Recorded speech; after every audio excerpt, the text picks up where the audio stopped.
Shark! Big shark! Big shark! These biologists have nicknamed this massive tiger shark Sam Houston, and he's being caught for science. Wash it. They are attaching a tracking transmitter, all in an effort to help save the species. Sharks play very, very important roles in our marine ecosystem. Without having these top-end, what we call apex predators, you have the ecosystem that gets out of balance. These predators help control everything below them. And now these wolves of the ocean are in trouble.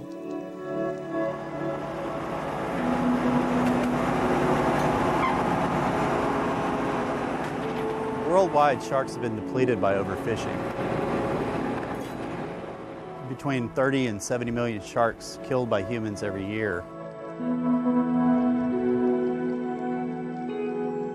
What impact that has, we simply don't know because we don't have a firm understanding of really even how many sharks are out there.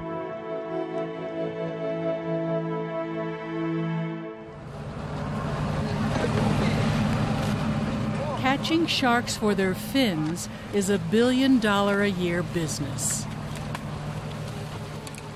One of the things that has contributed to a decline in sharks was shark finning. Fishermen who actually catch the sharks and cut their fins off and discard the body.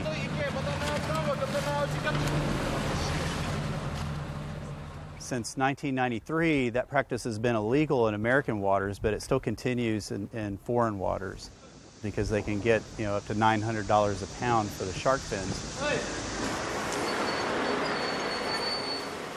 As Asia, and in particular China's economy, thrives, the demand for extravagant shark fin soup has exploded, and there are few international fishing regulations in place. We have a worldwide concern about the status of shark populations.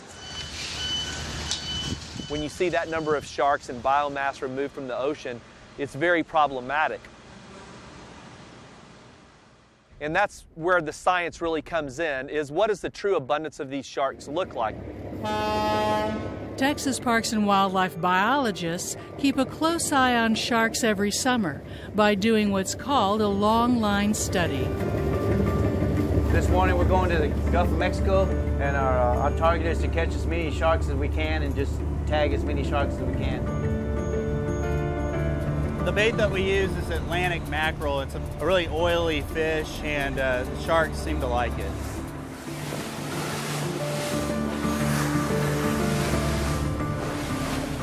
Yep. We're setting the line right now. The line comes out off of the spool, and as we're going, we have these hooks and these barrels. We pull those out of the barrel and just clip them onto the line as we go.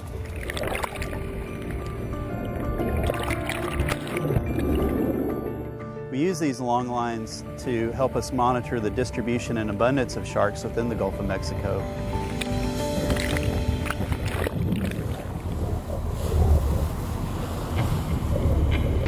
Yep, shark!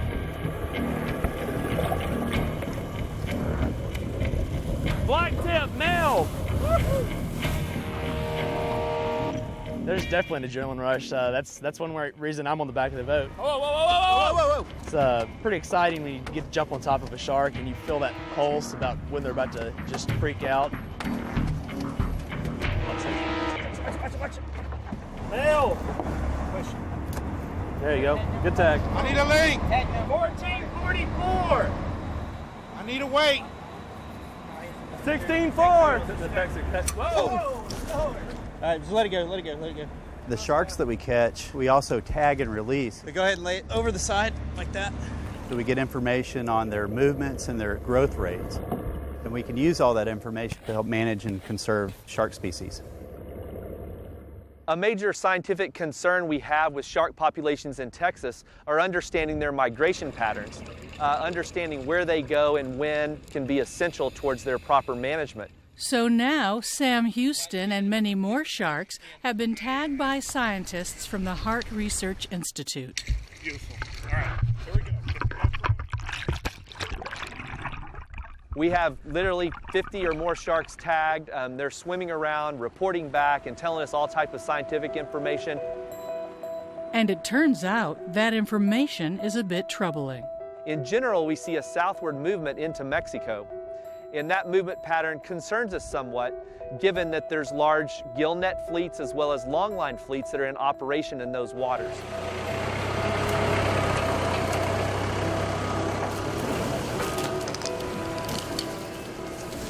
And that is the most immediate threat here on the Texas coast.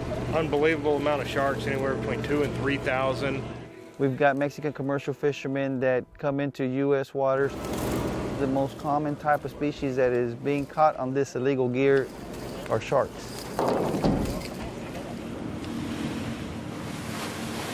So throughout the year, game wardens head for the coastal border. Let me know when you can read that name, Harry. I'm going to try to read it as well. Checking on compliant fishermen is easy. Captain, you all seen any other traffic besides yourselves out here in this area? No, sir. But spotting an illegal net or long line in this immense ocean, now that's a struggle. It's definitely, it weighs on me because it is a large amount of water that I'm trying to cover with this one vessel. It's like looking for a needle in a haystack. And you have to keep your eyes peeled day and night. Here's the main line right here. We're about half a mile north of the Mexican border and about 2.5 miles offshore. Big black drum. These lines like this, they're undiscriminating. They'll catch anything. It'll take that bait is going to get caught on those circle hooks.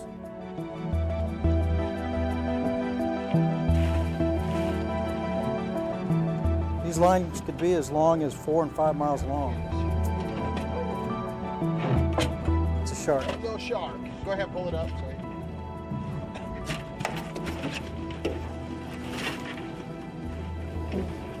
And he should be just fine. He was still very much alive. And that's it. We've probably picked up 1.5 miles, maybe 2 miles of line.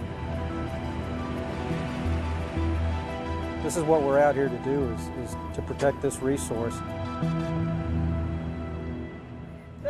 Got the tail. Through protection, awareness, 16-4. and conservation, there is hope for these wolves of the ocean. Besides having inherent value as living creatures, they're vitally important in helping maintain the balance in the ecosystems in which they live. Hammer, 1870. Good tag. So it's incredibly important that we do all we can to protect them. The future of our shark populations literally hangs in the balance of what we do today. It's very important that we properly manage these species and understand them scientifically so they're sustainable for future generations. Now, as far as Sam Houston goes, that tiger shark is alive and well as he continues to provide crucial data. As for all the other sharks in these waters, it's up to us to make sure they are still here tomorrow.